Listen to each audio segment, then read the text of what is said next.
Hello friends, সকলে কেমন আছো? আমিও ভালো আছি। আজ তোমাদের কাছে একটা নতুন ভিডিও নিয়ে চলে এসেছি। দেখো ফুলের রঙগুলো কি সুন্দর।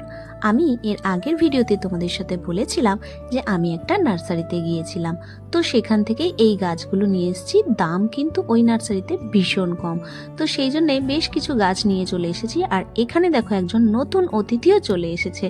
একে কিন্তু ভাগানোর জন্যে আজই নিম অয়েল স্প্রে করতে হবে, না হলে এসব ফুলের আর পাতার রস চুষে খাবে আর পাতাগুলো ফুলগুলো সব কুঁকড়ে যাবে। গাছগুলো এখনো লাগাইনি, কারণ তোমরা জানো যে আনার সাথে সাথেই গাছ লাগাতে নেই। সে যে পরিবেশে থাকবে সেই পরিবেশে অ্যাডজাস্ট করার জন্য বেশ কিছুটা সময় দিতে হয়। আর ফুল আর কুঁড়িগুলো আমি এখনো কাটিনি, কারণ কাটতে ভীষণ মায়া করছে।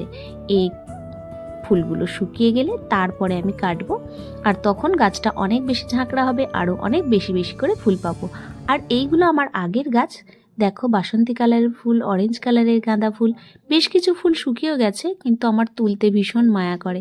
তবে বেশ কিছু ফুল তুলে আমি ঠাকুরের চরণে দিয়েও থাকি।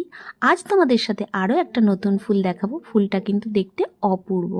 এই ফুলটা সেই ফুলটা, একে দেবকাঞ্চন বলে, অনেকে আবার অর্কিড কাঞ্চনও বলে। ওটা আমার গত বছরের ফুলের ছবি দেখালাম। আর এবছরে দেখো আবারও কত কুঁড়ি চলে এসেছে। ফুল ফুটলে অবশ্যই তোমাদের সঙ্গে শেয়ার করব। ভিডিওটা কেমন লাগলো বলো, আর তোমাদের কার কার কাছে এই গাছটা আছে সেটাও জানিও।